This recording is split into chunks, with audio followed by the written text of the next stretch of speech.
Evening, everybody. Hope you're doing well. It's good to see you.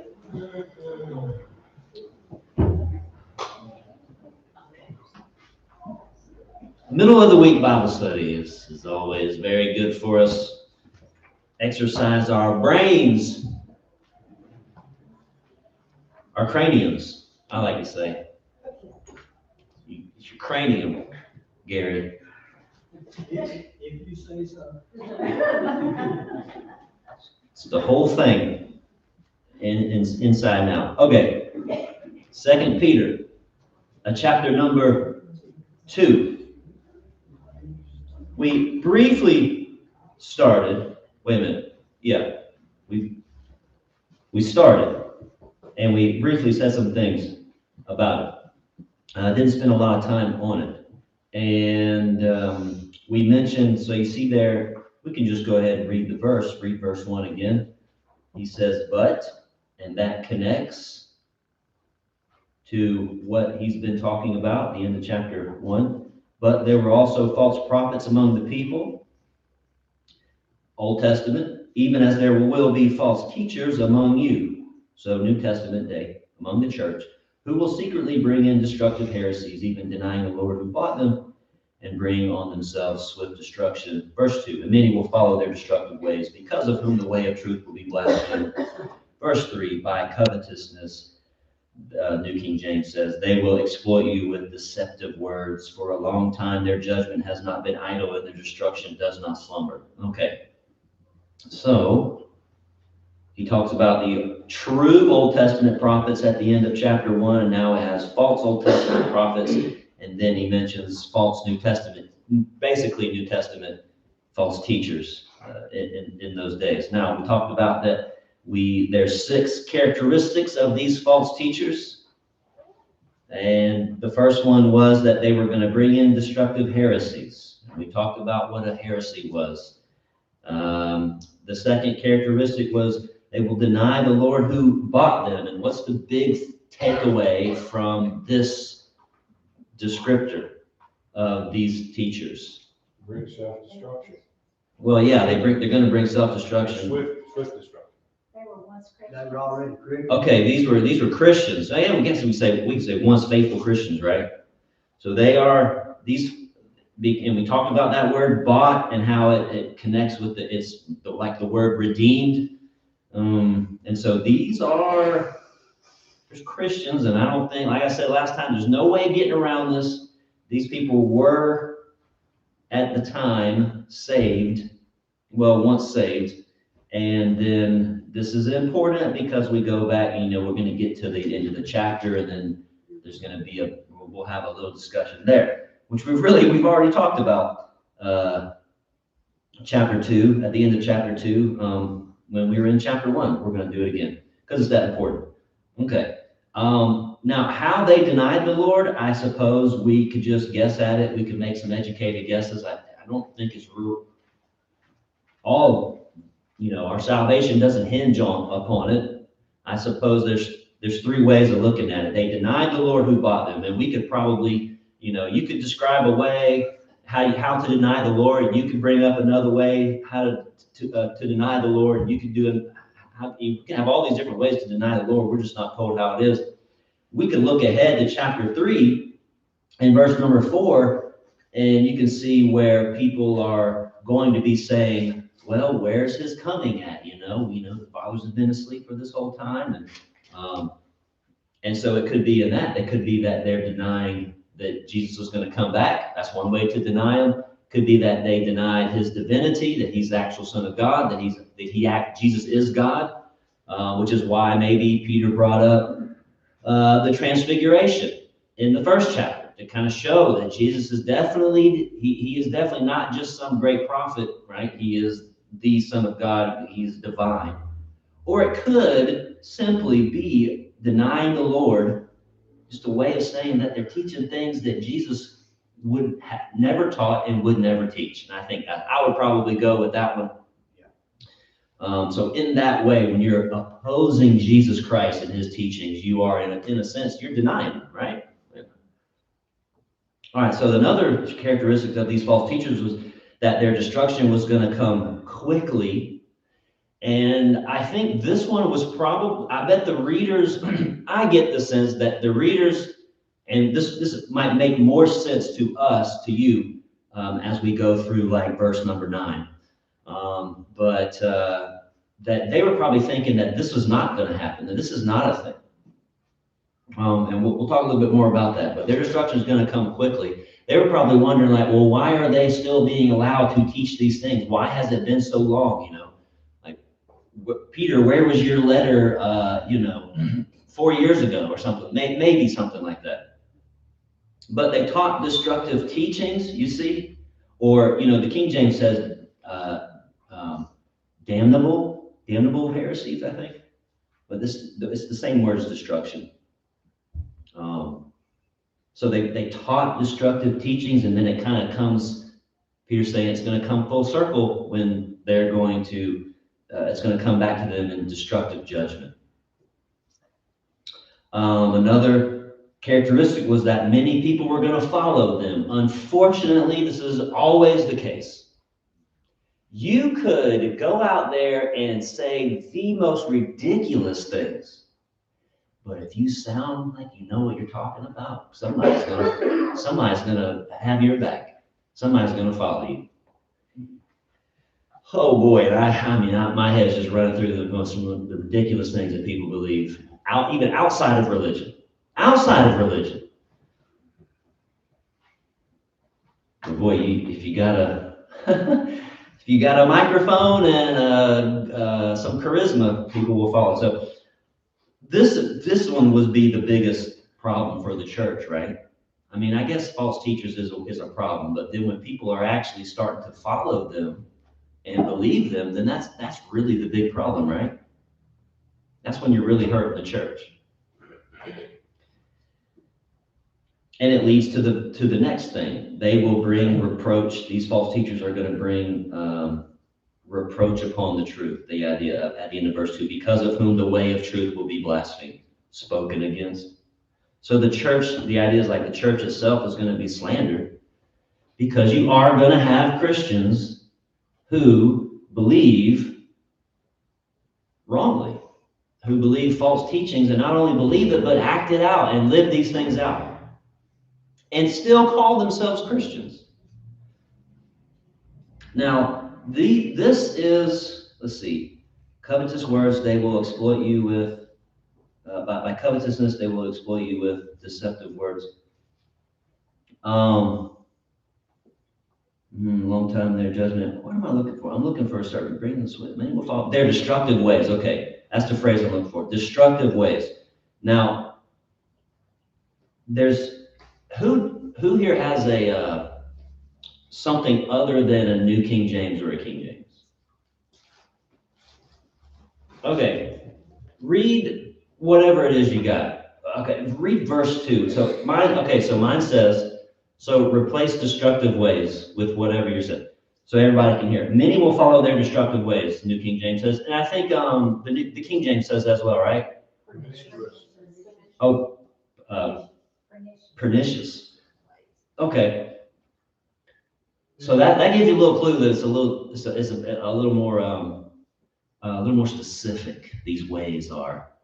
What's your say? Unbridled lust. Unbridled lust. Well, that's pretty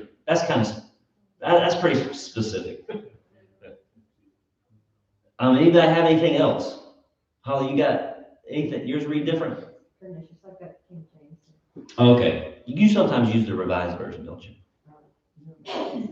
What's that? New American Standard. Yeah. Okay, New American, yeah. So the New American Standard would say, many will follow their Lascivious doings. Okay, so we got lascivious doings. In the New American Standard says their sensuality. You got unbridled lust. The NIV, I doubt anybody's got it. You might have it. Depraved conduct. Well, I think that's right. Go ahead. What's the one you said? NASB 2020 says indecent behavior. Oh, indecent behavior. Okay, yeah, so all of that. All right, so I'm reading destructive ways, and that could be a number of things, but then like all these other translations are saying something a little bit little bit more pernicious. Yeah, I mean, like my grandmother always said, she's a pretentious woman, you know. a pernicious woman. Yeah, I mean, well, that certainly doesn't sound good. So we're talking about something, we could just say like some kind of sexual immorality, I think. So this is so now we get a sense of like, what is these false teachers bringing? Well, we know at least they're bringing some kind of teaching that would allow for a lot of freedom in the sexual immorality arena.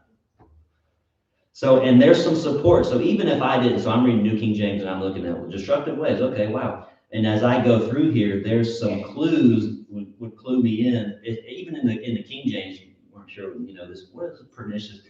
There's some clues that support that these false teachers were promoting some kind of sexual immorality. So you jump down real quick to verse number 10, and you see, and I'll read from the New King James. Those who walk according to the flesh in the lust of uncleanness.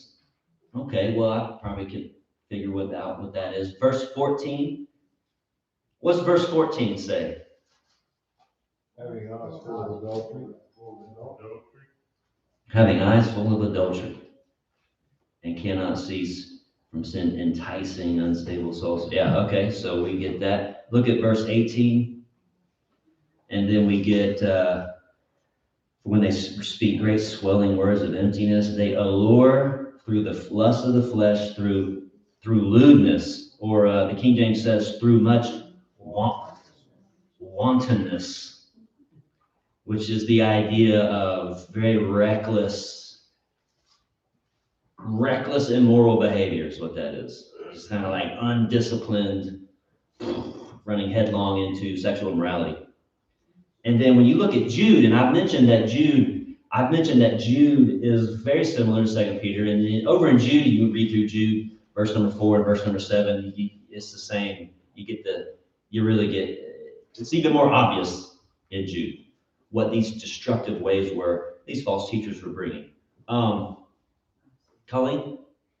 I was just gonna say that, I thought it was weird when I tapped on my reference on my electronic Bible, that it took me to Genesis 19, where Lot, the men came to Lot's door and tried to do bad things. But then if you look down at verse 6 and 7, which you went right to verse 10, I think, and beyond, but 6 and 7 talks about Sodom and Gomorrah, and then it says, and if you rescue righteous Lot, who was oppressed by the perverted conduct of unscrupulous people. Yeah. Perverted conduct, yeah, mine says filthy conduct. Yeah, we know what that is. So I just thought that was interesting. Yeah, okay. I mean, every false teacher is bad, but, and I'm not saying that every sin has got same kind of consequences, same kind of judgment for it, and I wouldn't want to have to pick between false teachers who I would like to have in my midst. But this is bad stuff. Okay. So another characteristic, what do we say? Verse 3, by covetousness they will exploit you, and they'll do it with deceptive or false words. And I suppose, what do you think that means? I mean, there's got to be greed or a desire for some kind of something, whether it's material possessions or whether it's actual money or whether it's like prestige and power. I suppose a lot of people today got big ego trips because so many people like them and follow them. That kind of thing. That could be a part of it too. Greed is certainly a motivator, and as far as money goes, Paul says in 2 Timothy chapter 3 that there's going to be a lot of, here's the kind of people that are going to be coming in the church. And one of them is described as lovers of money. Yeah, lovers of self too. Lovers of a lot of things, and one of them is money. So in some way, these false teachers were going to be seeking to take advantage of Christians. And it blows my mind, like, you wish people who get like wrapped up in false teaching and in following after certain people, especially in religion, you wish you could shake them up and realize and try to get them to see that they don't care about you. They don't care about you. They care about your money. My neighbor's preacher is Benny Hinn. That's what they tell me. And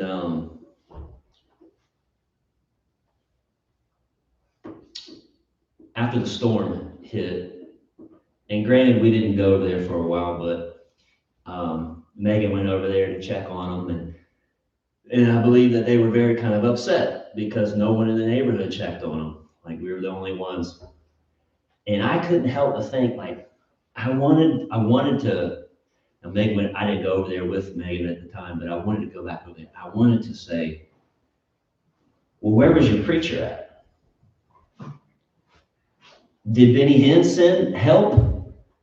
Did he send folks over? Because I'm sure that he's got a nice little pocket of cash that you have been sending him. But you can't, So false teachers were going to take advantage of these Christians, exploiting them. And what an awful word that is. Yes, ma'am. Why can't you say that to somebody? Why can't I? Yeah, why wouldn't you say that? Well, sometimes it's, number one, you have to know this person. And maybe if this person was a different kind of person with a different kind of personality, I might do that. And maybe the day will come where I see maybe it's a good opportunity to say this to her. And so I don't think that was the time because they were very upset already at the whole neighborhood, which I think is the norm really anyway, so. So that's why, yeah. And I wonder myself too, like, should I, shouldn't I, I definitely don't want to put my foot in my mouth and close the door forever. Sometimes that will turn people off from the gospel, Sometimes it will, but sometimes it'll wake people up, he says, because no one. It just depends on if they're in a bad mood and you come out and kind of. Yeah, that's right. Sarcastic or smart aleck with Yeah. Or they take it the wrong way, yeah. Yeah. Church never. And true, and even if I would say that, I could say it in very, what do you say, smart alecky? Yeah. Or I feel like I could do it in a way where I'm not being smart at all. Like I would really be trying to like, I love it. you know what I mean? Like get them to think about what I'm really thinking about what I'm saying. Yeah. So even when I do say it, the tone's got to be right. And, I can't be having a bad day. I can't have just come off a Benny Hinn video binge where he's duping a bunch of people, because that makes me mad. I think I've shown y'all video clips of him. I don't know. You're one of the privileged ones in here when I did that. I don't know how long ago that was. When I showed videos of people speaking in tongues and stuff. Y'all remember that? Yeah. Crazy stuff. See, you gotta show up, man. You gotta show up doing this stuff. All right, so a final thing was that this characteristic about them would be that their judgment, at the end of verse 3, their judgment, then idle, their destruction does not slumber. Now, what does that mean? What do you think? What's that? Wide awake. Their destruction is wide awake. What's that mean? Well, what's slumber mean? Sleep. Well, what does that mean though? Okay. They were, I mean, you're right. I'm just going for a little more. They were always doing something wrong. Okay. their judgment wasn't idle. They'd been doing it for a long time. Their judgment wasn't idle. They'd been doing it for a while. They started up before then. Okay. What do you do when you slumber? You sleep? Yeah. relax or whatever, Yeah, ain't gonna, their judgment ain't gonna relax. It's not gonna Not one of these. rest in, it's there, and there's okay, destruction gonna be. it's coming, it's continuous, okay. Let's see, let me read Psalm 121. Y'all are on the right track, I think y'all got it. This will help for sure, to get us all there, I think. Might help us to understand a little bit. So their judgment has not been idle and their destruction does not slumber. So Psalm 121, it says, verse 1, I will lift up my eyes to the hills. From whence comes my help? My help comes from the Lord who made heaven and earth. He will not allow your foot to be moved. He who keeps you will not slumber. Behold, he who keeps Israel shall neither slumber nor sleep. So, if you know what that means. He's always there. Okay, yeah. And so maybe that helps us to understand maybe the sleeping and the idleness and the slumber over here. The non-idleness. Yeah, that means run wide open. Right. Don't you think, like, I think y'all are on the right track. Like, this is a reassurance that these evil people and their evil actions, they are not going unnoticed. They're going to have their day in court, as we say. Reminding them also that their punishment will come from God. Yeah, their punishment is going to come from God, even though no false teacher is going to get away with hurting the Lord's church. I think that's the point there. They're not going to get away with it, even though it seems like, and see this one, when we go back up to, they're going to bring on themselves swift destruction. I would imagine a lot of readers would have been like, are you sure, Peter? Because they've been doing it for a little while now. And we see this, and maybe we have thought this something similar. Like, how are these people getting away with this? Where am I looking? Ecclesiastes chapter 8 and verse 11 says, because the sentence against an evil work is not executed speedily, therefore the hearts of some men is fully set in them to do evil. So we get this sense, and even wicked, even sinners, people who live unrighteously, even they see it. Like, wow, I'm getting away with this. I mean, I've been doing this for 2, 3, 4, 5 years, 40 or 50 years. I mean, I guess God's cool with it. I guess it's okay. I can probably live like this for the rest of my life. Ain't gonna have to answer to nobody. And then the righteous and faithful people see it too, and it bothers us. But everyone gets their day in court in this divine court. Yes, ma'am. Well, right in the next chapter, chapter 3, verse 8 and 9, it Yeah. talks about, he's not slow about his promise, but Oh, yeah. he's being patient. So he doesn't want anyone to receive this judgment. Right. But I think it's kind of reminding us of the same thing. It's like, just because it's not going unnoticed now, God's judgment, he's not going to sleep on it. He's not going to miss it. Right. Exactly. Yeah, and I think people who are in the midst of a struggle, you're in the midst of a trial, you're in the midst of people attacking the church or whatever, you're feeling it every day or every time you come together to worship, it's easy to kind of get the wind knocked out of you. And this kind of language is here to pick them up, kind of put the wind back in their sails, so to speak. Okay, any more comments or questions?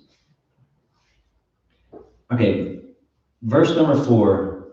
Now, verse 4 starts like one of the longest sentences in the New Testament. It goes all the way through, like halfway through verse 10. And so the thought, and if you've read ahead, you can see it. It's like a big old long thing. It's like a big old parenthetical thought or something. Maybe not parenthetical stuff, but Like Peter, it's like he had all these thoughts he didn't have at first, and all of a sudden he had to write it, had to get it all down, and then he gets to the point in verse number 9. So the thought is working its way to 9. Okay, well, we're gonna break it up. So verse number 4. So for connecting to the previous thought, if God did not spare the angels who sinned, but cast them down to hell and deliver them into chains of darkness to be reserved for judgment. I don't know what it goes. All right, now what Peter's doing is he's offering up an example. He's going to give like 3 examples, maybe we say 4, to show that God's judgment is a sure thing. That's it. This is the whole point. We're jumping ahead. God's judgment is a sure, on these false teachers in here, is a sure thing. And he brings up first the example of these angels. Now, what we could do right now is get super sidetracked with talking about angels and all this angel talk and just go off in this way and that way. And I guess if y'all wanted to, we could do that. Matter of fact, I think I'm going to preach on angels. It might be an entire angelic Sunday where we'll do angels in the morning and then a question and answers about angels in the evening, maybe. How about that? So we don't have to get sidetracked tonight. So actually, if you have any questions about angels, you should give them to me before Sunday morning, maybe 9 o'clock. That would be, I could squeeze it in probably. I'll be calling you tonight. Okay. Yeah, call me, text me, email me. But here's the thing, we don't want to miss the point. Peter is not bringing angels up so the readers can then break off into groups and have this deep theological discussion about the origin of angels and the origin of Satan and all of this stuff. The point is that if God judged angels being far superior to human beings in a lot of ways, then there is no question that he is going to judge these Christian teachers, false teachers, who are now opposing the gospel of Jesus Christ.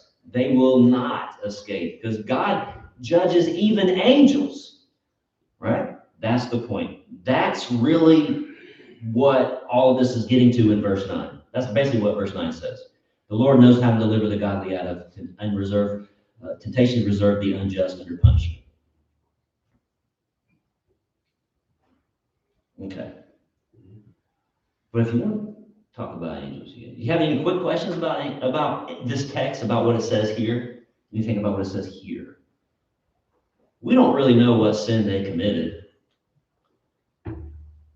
I don't think we can really be definitive. What now? I read in the Gospel Advocate that it was some form of fornication against the king's daughters or something. I gotta go back and read it. But it was some kind of adultery, fornication type of sin. Mm. I'll call you tonight. Okay. Genesis 6. I think, yeah, okay, so Genesis 6 comes up. I don't think it's Genesis 6.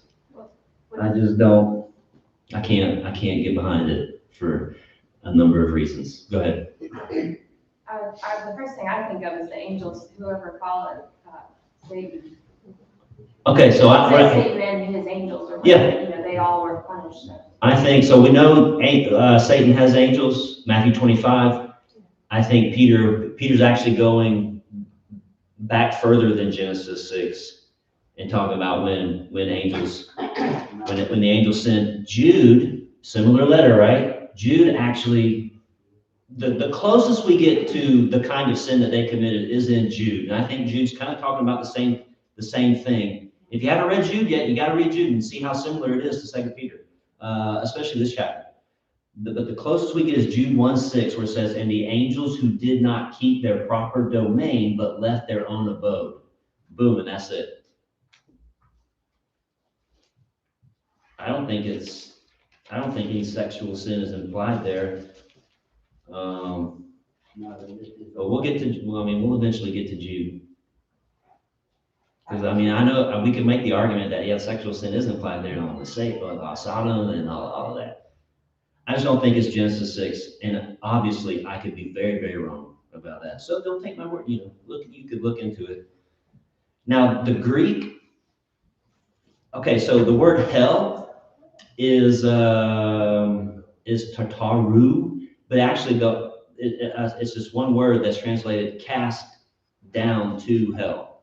So all that whole thing being cast into the place of Tartarus is what this is.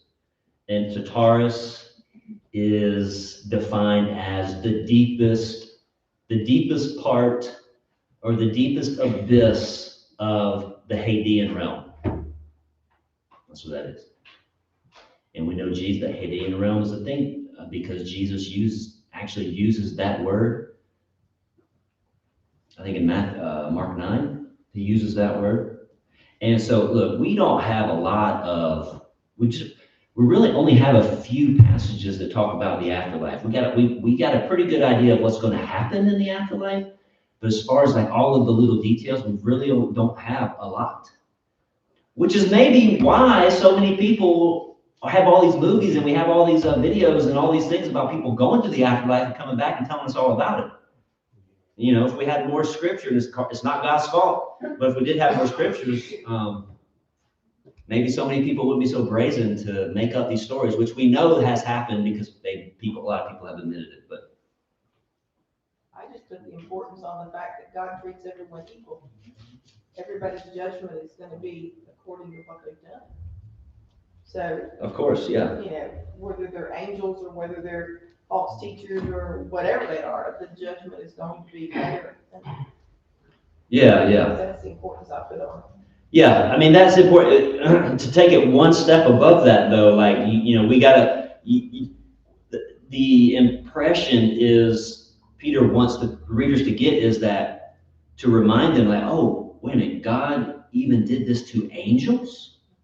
Then certainly our troublemakers are not going to get past God's judgment, right? And so Tartarus, a little bit we have about the afterlife, Luke 16, we find that we have the thief on the cross. Jesus told him he's going to be in paradise. Ooh, what's that? Luke 16, the rich man and Lazarus, we find that Lazarus was in Abraham's bosom, and which we assume is paradise, the paradise side of Hades. And then the rich man wakes up and he's in torments, and but in the same Hadean realm. You got a big gulf there, and so Jesus paints the picture for our feeble brains, I guess, to understand the afterlife as best as we can, that there's two sides to the Hadean realm, and all of that's going to be whoosh, destroyed when the final judgment happens, and everyone's going to go to the final destination of hell or final destination of heaven. Someone says, no, we go straight to heaven. You know what? I'm not really gonna die on that hill. But I think the Bible does teach something a little bit different than that. So the angels are reserved for judgment. That's the idea of, don't you think? I mean, that sounds like something like they're not going to be there forever. They're waiting for something. I mean, I'm sure it's not very nice there, but they're reserved for a more final judgment. And Jude 1:6 says the same thing. And the angels who did not keep their proper domain but left their own abode, he has reserved and it gets a little more detail, reserved in everlasting chains under darkness for the judgment of the great day. Okay, there you go. Again, though, the point is that God's judgment is absolutely 100% sure, and that these sinners, which are the angels in this example, they're awaiting their eternal fate from which no one escapes. Now, the second example he gives is verse 5. He says, so if God didn't spare the angels who sinned and did not spare the ancient world, but saved Noah, one of 8 people, a preacher of righteousness, bringing in the flood on the world of the ungodly, ... He's going to keep going. So the second example is the ancient world in Noah's day. Now, that is to be compared to the angels that sinned, the ancient world, and then the world of the ungodly. That's the angels who sinned, or compared to the angels who sinned, and then compared to the false teachers of Peter's day, right? Now, but we get something new here where someone good is mentioned, someone righteous is mentioned, and this is Noah. So the Noah was, does this make sense? That Noah's to represent the faithful people of Peter's day. So you got false teachers and faithful Christians trying to combat them. And you've got, on this side, along with the false teachers, angels who sinned, they got their judgment. And then the ancient world on this side as well. But then we got Noah over here along with the faithful Christians. And again, this is just to show the surety of God's judgment. But also, now Peter adds something new in here. God is going to take care of those who are faithful to him. He did not spare the angels. He did not spare the ancient world, but he did spare, Peter says he saved Noah and his family. And I think this part was surely going to get picked up on very quickly by Peter's readers. Peter's readers. Because if you think, like, when you're talking about like this very big, large judgment, and it's very scary. And I imagine that the faithful in Jerusalem, when we're going through Ezekiel and then going through Isaiah, when all this destruction is going to happen, you got to start worrying, well, how am I going to get out of this? Am I going to get kind of wrapped up into it by accident? Is God just going to kind of scoop me up along with them? Because, they're right here in our midst. Right, and so I think God takes care, and I think this is to assure them of that God does take care of his own. Now, about Noah's preaching, you can't go back to Genesis and see anything. You can't find Noah's sermon. But I bet it had something to do with repentance and obedience. I'm just guessing. So there's no Old Testament text that shows Noah preaching, but he obviously did, because here we have Peter telling us that, right? And if this was really the point, to really show us what kind of preacher Noah was, and what he preached on and how important it was, I'm sure Peter would have expounded on it and given us maybe a whole other chapter. But he didn't do that. And maybe the only reason he mentioned that Noah, he could have just said, but save Noah. And we know, we can look back and say, oh, Noah found grace in the eyes of the Lord. Oh, okay, we get that. And by faith, Noah obeyed when he, prepared the ark. Hebrews 11. So maybe the only reason that Peter mentioned Noah being a preacher or a teacher of righteousness was to contrast him against the preachers of unrighteousness that were pushing this garbage on the church.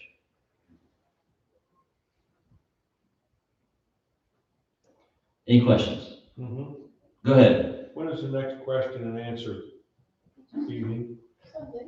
Is it this coming Sunday? No, that's just sermon on angels.